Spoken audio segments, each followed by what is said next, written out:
영조 임금이 탕평을 하려던 가장 큰 이유는 백성들을 위한 좋은 정책을 만들려고 했던 것이었어요.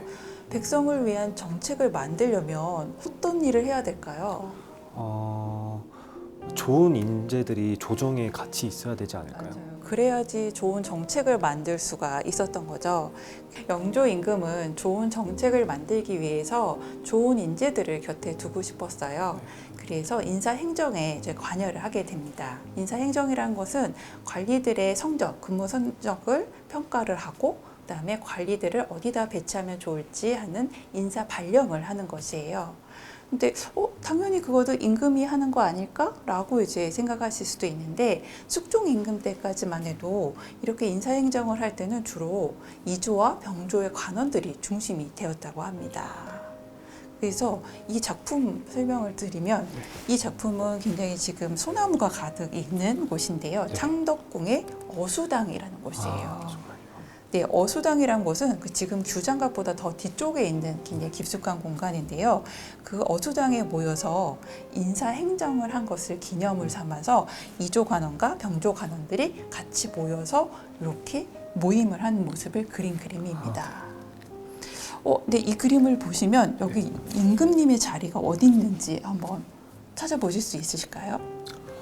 원래 신하들 가운데 있으니까 네, 네모난 저기 거 비어 있는 자리인데 네. 사실 임금님은 원래 북쪽에 앉아서 남쪽을 바라보셔야 네, 맞아요. 되는데 여기서는 서쪽에서 지금 동쪽을 바라보는 그런 위치에 앉아 계시는 거예요. 네. 그래서 여기에서는 정말 왕이 더 중요할까요? 아니면 신하들이 더 중요해 보일까요? 지금 여기 그림에서는 신하들이 더 중요해요. 네, 신하들이 훨씬 더 커 보이고 그렇게 돼 있습니다. 이 그림은 여전히 신하들이 인사행정에 더 좋은 중요한 역할을 하고 있던 그런 때인 것이죠. 네네. 그렇기 때문에 영조 임금은 차근차근 여기에 관여를 하면서 계속 메시지를 남겨줬어요. 보시는 것처럼 이조 관원들한테 관리를 임명할 때는 사사로운 마음을 자제하고 공정한 도리를 앞세워라 라고 하셨고요. 또 병조 관원들한테는 붕당으로 인해서 나라가 흔들리면 안 된다. 동서로 갈라지지 않게 휩쓸리지 말아야 된다고 끊임없이 메시지를 전달을 했습니다. 네. 그래서 나중에 정조 때가 되면 인사행정에 국왕이 훨씬 더 많은 관여를 해서 국왕 중심의 인사행정이 이루어지는 것으로 그림이 바뀌게 됩니다. 그럼 확인하러 가실까요? 네.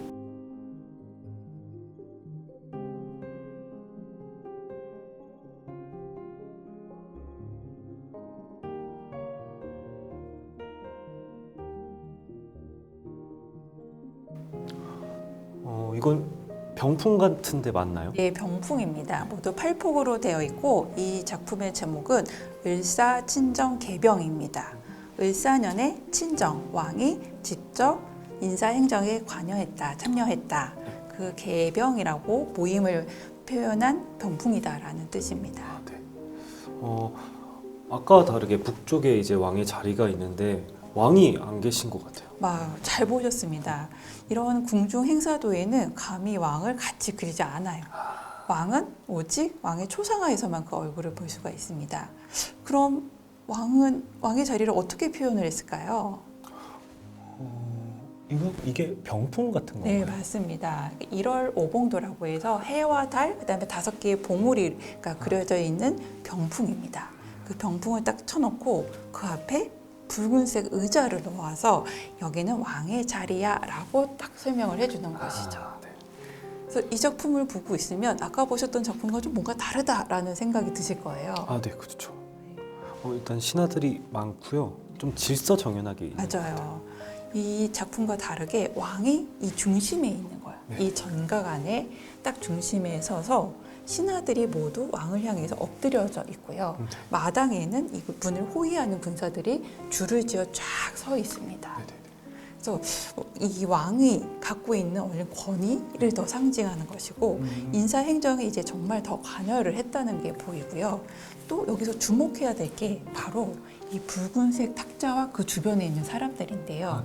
이 붉은색 탁자에 뭐가 올려져 있는 것처럼 보이세요?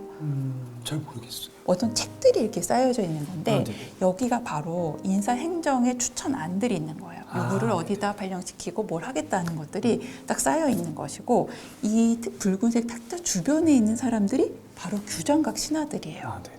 그래서 왕의 친위 세력인 규장각 신하들이 바깥에 있는 이조와 병조의 다른 관원들보다 더 왕에 가까이에 있어요. 규장각 신하들이 굉장히 왕에 가까이 높이 있다라는 걸 보여주는 것이죠. 궁금한 게 있는데 이 모자가 좀 털모자 같은 건가요? 맞아요. 이 인사행정은 1년에 2차례가 있어요. 아, 네. 음력 6월, 그다음 음력 12월에 있어요. 네네. 이 행사는 음력 12월. 그러니까 1월. 한참 추울 때 열린 거라서 아마 너무 춥기 때문에 사람들이 다 털모자를 쓰고 있고요. 네네. 연구사님, 혹시 그냥 문인데 이렇게 다 하얗게 점이 있는데 뭔가요? 아, 이게 바로 커튼이고요. 커튼. 네. 그래서 뭐 지금의 말로는 커튼이 있지만 네. 옛날 말로는 휘장이고요. 아, 네. 이 휘장도 그냥 쳐놓으면 안 예쁘잖아요. 네, 그렇죠. 그러니까 이렇게 줄을 나경이라는 것을 천을 내리고 거기다가 솜방망이를 달아요. 여기는 처지 있는 곳은 굉장히 귀한 공간이다라는 의미. 그런 의미가 있고 또 왕에 더 가까울수록 어떤 데서는 홍색한 그 휘장을 치기도 합니다.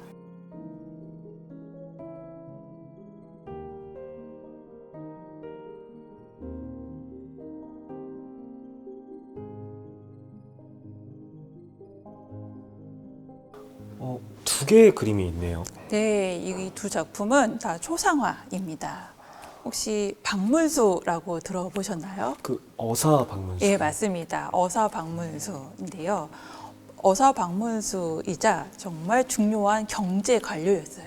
근데 두 분의 얼굴이 다른데 저분도 어사 박문수 맞죠? 네, 맞습니다. 이분은 어사박문수가 38세 때, 그리고 저쪽은 60세 때의 모습입니다. 아, 네네. 근데 왜 따로 이렇게 그림을 그렸나요? 네, 이제 사연을 이제 설명을 드리겠습니다.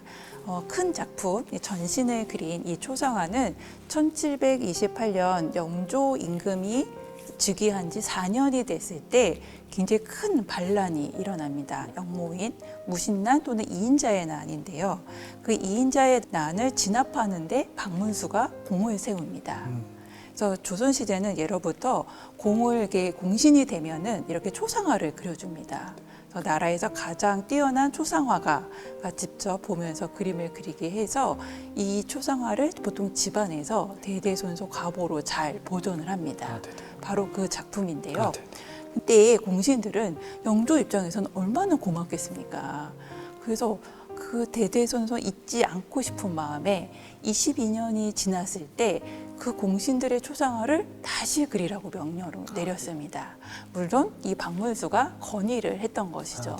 다시 그리면 좋겠다라고 해서 제작된 작품이 바로 옆에 있는 작품인데요. 아, 네네. 22년 지난 다음에 제작됐을 때는 전신상이 아니라 반신. 아, 네네. 상으로 제작을 했고 한 분은 제작을 해서 궁궐과 가까운 충운부라는 관청에 뒀고요. 한 분은 또 집안에 내려줬던 것이죠. 아, 네. 그래서 우리는 지금 38세 박문수와 60세 박문수의 초상화를 보면서 영조가 초상화를 통해서 공신들의 그 공을 잊지 않았다라는 것을 되새겨 볼 수도 있고 또 하나 재밌는 거는 사람이 나이 들면 뭐가 제일 많이 변하는지 아세요? 아직 젊은 배우님은 잘 모르시겠지만 네, 그렇죠. 제일 눈에 띄는 변화가 눈가의 주름입니다. 아, 네네. 주름이 굉장히 많아졌고요. 이 총명해 보이고 탄탄해 보이는 이 눈가에 주름이 살짝 치면서 눈이 살짝 눈초리가 내려왔어요. 네네네.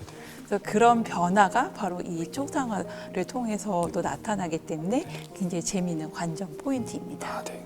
이렇듯 영조 임금은 공신, 자신의 인재, 자신의 주변에 있는 사람들을 계속 챙기고 다독이면서 자신의 뜻을 함께 하길 원했던 것 같습니다. 아, 그러고 보니까 허리띠가 좀 다른 것 같아요. 네, 허리띠가 다른 것이 38세 때부터 60세 때 훨씬 더 풍계가 올라갔기 때문에 다른 더 풍계가 더 높은 허리띠를 지금 착용하고 계신 겁니다. 아, 네.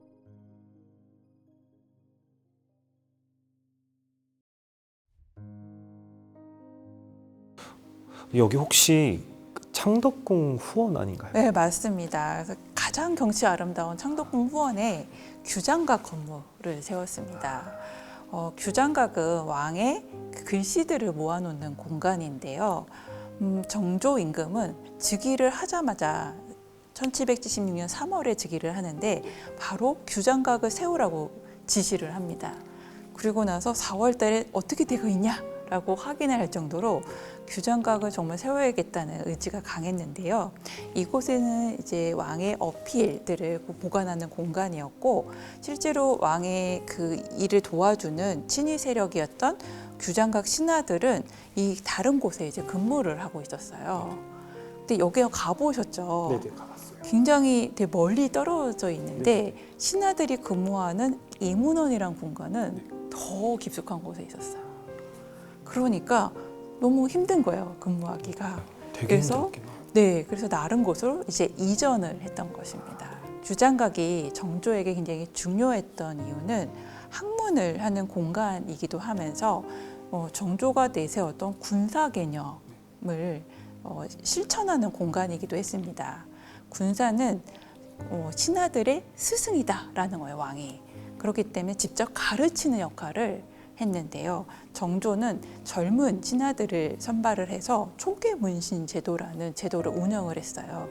그래서 직접 자신이 원하는 인재를 양성하겠다는 의지를 불태웠던 것이 바로 이 규장각인 것입니다.